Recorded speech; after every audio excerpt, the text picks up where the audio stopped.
Dans cette capsule-ci, je vais essayer d'être bref, mais c'est très difficile. Alors, je vais vous parler de mes expériences personnelles, mais je vais vous parler de quelques-unes. Dans mon livre, j'en relate environ une soixantaine. Donc, il y en a vraiment beaucoup. Puis là-dedans, il y a des voyages astraux, il y a des apparitions angéliques, il y a contact avec des consciences intelligentes appartenant à d'autres mondes invisibles. C'est évident que la première chose que je vais commencer, c'est quand j'avais 5 ans, j'avais un couvre-lit fait en forme de Spitfire, là, les petites MG. Et c'est sûr qu'on avait un grand corridor pour se rendre jusqu'à notre chambre. Et c'était à Cartierville. Alors moi, je me rappelle, j'ai à peu près 5-6 ans. Et là, je cours, et là, je plonge sur mon lit pour atterrir, comme on plongerait dans une piscine. Et le moment où mon corps frappe le lit, le matelas, mon corps reste sur le lit, mais mon âme se décroche. OK? Elle se décroche et là, je me sens aller vers l'intérieur de la Terre par opposition à la position de mon corps qui est horizontale, donc sur le lit. J'ai quand même 5-6 ans, mais j'ai conscience de ça. Puis là, c'est drôle parce que de chaque côté de mes oreilles, j'entends justement, comme je parlais du hummingbird, là, les colibris, j'entends comme si c'était des étages avec un ascenseur, mais à une vitesse très, très, très rapide. Et ça a duré à peu près, mettons, 10-15 secondes. Mais c'est quand même long dans cet état-là, parce que là, je voyageais avec mon âme, mais vers le centre de l'univers, et pas le centre de l'univers, pardon, le centre de la Terre. Et là, c'est drôle parce que d'un côté, tu te dis, ouais, mais c'est des couches d'énergie, parce que j'avais l'impression même de sentir une espèce de vent de chaque côté de mes joues, mais c'est un vent énergétique, parce que là, tu es que de l'énergie, tu es ton âme, et les couches d'énergie par rapport à l'âme fait le même effet que l'air par rapport à la peau. Ça, je ne l'avais jamais dit avant. OK? Alors, je sens une espèce de vent, mais à tous les fois que je passe un étage ou une couche, ça fait vous, vous, vous, vous, vous, vous, vous. Et il y en a eu comme beaucoup, parce que ça a duré comme plusieurs secondes. Et tout ce que je me rappelle, c'est qu'à un moment donné, je devais être rendu assez loin dans mon expérience, que là, j'ai simplement fait comme ça, et puis je suis revenu, j'ai réintégré mon corps instantanément. Ça veut dire que l'aller a duré, exemple, 15 secondes, le retour, 0,1 seconde. Donc, ça veut dire que c'est un retour qui est beaucoup plus rapide parce qu'il est dans l'instantanéité du mouvement. Puis normalement, si ça prend, exemple, 10 secondes à descendre, en théorie, ça devrait prendre 10 secondes à remonter. Si vous prenez, exemple, un tuyau de balayeuse commune, puis qu'il y a un ressort, quand vous la branchez dans le mur, c'est correct. Puis quand vous la débranchez, puis vous tirez sur le fil, bien, le cordon se réembobine à la même vitesse, bien, plus vite que vous l'avez sorti, mais ça prend quand même un certain temps. Tandis que moi, de ce voyage astral-là, que je me rappelle vividement comme si c'était hier, je suis revenu instantanément dans mon corps, plus si mon corps a comme sursauté.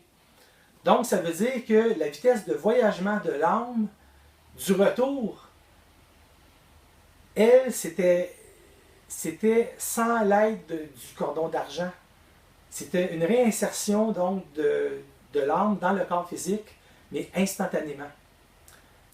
Alors, c'est évident que quand tu vis ça, c'est sûr que tu te dis, OK, mon corps physique était dans mon lit, puis moi-même, mon intérieur, ce qu'on appelle mon esprit ou mon âme, parce qu'à un moment donné, tu ne fais pas la distinction, parce que ton esprit et ton âme, c'est la même affaire, mais finalement, c'est deux affaires différentes. Puis on explique tout ça à travers le livre. Mais à ce moment-là, tu as conscience que le corps physique, c'est une chose, puis l'intérieur de la coquille, c'est quelque chose d'autre. C'est comme un Bernard l'ermite, la coquille, puis le crustacé. C'est deux affaires. Donc,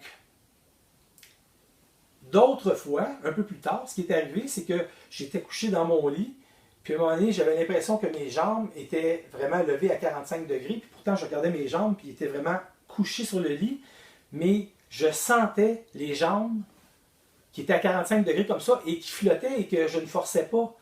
Mais c'est un peu l'impression que quelqu'un, exemple, qui se fait amputer d'un membre, qui va sentir son avant-bras, même s'il n'est plus là physiquement.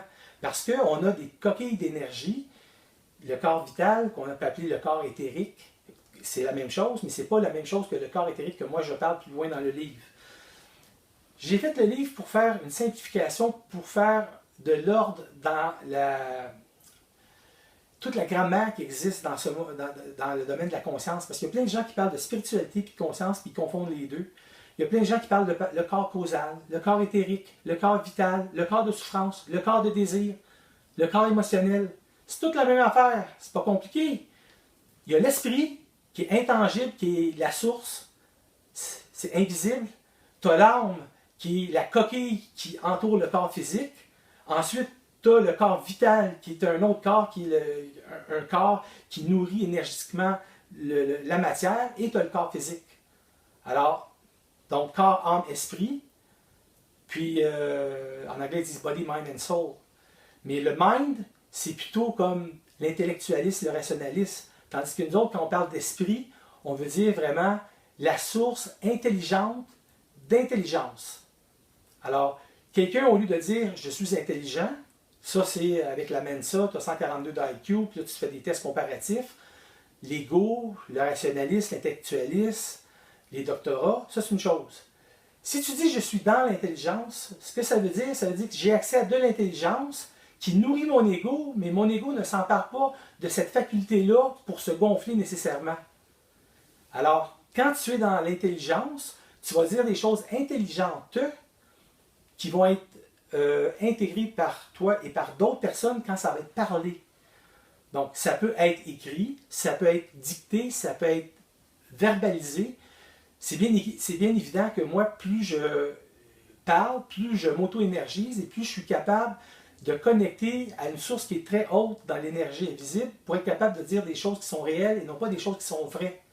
Parce que le mensonge et la vérité, ça se côtoie. Puis j'ai vu un film récemment qui était vraiment bon avec Audrey Tautou, puis c'est des vrais mensonges. Ben, il y a une espèce d'antagoniste là-dedans, là, parce que si c'est des vrais mensonges, ça ne marche pas, là, mais le film est vraiment très très bien fait et il y a beaucoup d'esprit dans ce film-là. Vous irez le voir. Si ça vous tente, c'est un film peut-être de 2015 là, ou à peu près. Et finalement, c'est sûr que dans mes expériences, au fil du temps, j'ai fait de la méditation, j'ai voulu comme connecter avec moi-même parce que j'ai eu des expériences un petit peu déplaisantes dans ma jeunesse. Là. Il paraît que je parlais tellement tout le temps que je répondais aux questions avant que le professeur ait fini de poser la question, qu'à un moment donné, un jour, il y a un professeur qui m'a vraiment là, asséné une vraie gifle, là, mais de toutes ses forces, là, puis qui m'a secoué le toupette. D'ailleurs, c'est pour ça que j'ai moins de cheveux ici en avant. Aujourd'hui, quelqu'un qui ferait ça là, serait accusé de voie de fait, là, puis la commission scolaire paierait des dommages et intérêts importants pour le traumatisme que ça peut donner à un enfant. Un enfant qui dérange parce qu'il est trop actif. Aujourd'hui, on va donner, c'est sûr, du Ritalin, des choses comme ça, mais tu peux les envoyer dans des écoles spécialisées ou des écoles qui vont être capables de focusser leur talent dans le sport ou dans certaines choses là, qui vont l'alimenter parce que s'il apprend, mais il apprend tellement vite que finalement il trouve ça de valeur d'être là, ben c'est du temps gaspillé, mais là il faut qu'on ait notre enfance heureuse quand même, on a tous droit à une enfance heureuse. Donc aujourd'hui, on vit d'autres choses là, parce que plus ça va, plus tout est mélangé. Puis c'est sûr que quand tu arrives, exemple, dans une classe de morale, puis que là, tu as, je sais pas moi, 15 ethnies différentes, avec 15 croyances différentes, le professeur, en avant, il a de la difficulté à enseigner ces normes de pratique parce que finalement, ça peut être très différent d'une place à l'autre. Donc là, avant, dans mon temps, ils enseignaient la catéchèse et puis le catéchisme, puis là, on apprenait la Bible, puis l'Ancien Testament, puis le Nouveau Testament. C'est dépassé, ça. Mais il faut aller au-delà des croyances, puis aller plus loin dans la conscience, qui devient une conscience pure. À ce moment-là, le mouvement ne sera pas ce qu'on appelle le nouvel âge. Ça ne sera pas du total awareness. Ça va être simplement de la conscience pure sans aucune forme. Alors, quand on est dans cette forme-là, on peut construire, déconstruire, reconstruire, puis on sert simplement de l'énergie qu'on appelle indifférenciée pour lui donner une intention et lui donner une direction. Et par l'application de notre volonté réelle, on peut la transformer, l'utiliser pour après ça la défaire, pour ne pas être pris avec des rejets ou des produits et dérivés secondaires. Donc, c'est sûr et certain que dans mes expériences personnelles, au cours de ma vie, j'ai été dans un accident d'autobus. On allait au Mont-Saint-Louis en 1973-1974.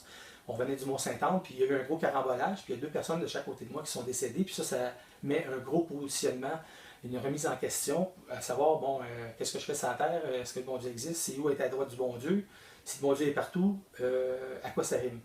Alors, c'est sûr et certain que quand tu as des expériences comme ça, ben, c'est évident que tu es porté à aller vers une quête. Et moi, ma quête m'a mené à avoir toutes sortes d'expériences que je relate dans mon livre. Et puis d'ailleurs, si vous consultez la table des matières, les expériences sont là. Puis ça peut être des expériences aussi simples que vouloir corriger une injustice. À un moment donné, je travaillais pour une grosse compagnie et je remplaçais d'été. Donc, il y avait 8 employés dans un département, puis je remplaçais chacun des employés pendant une semaine. Donc, moi, je faisais 8 semaines. Tout le monde prenait une semaine de vacances. Mais les employés étaient payés 2 fois le salaire que moi j'étais payé, parce que j'étais un étudiant d'été.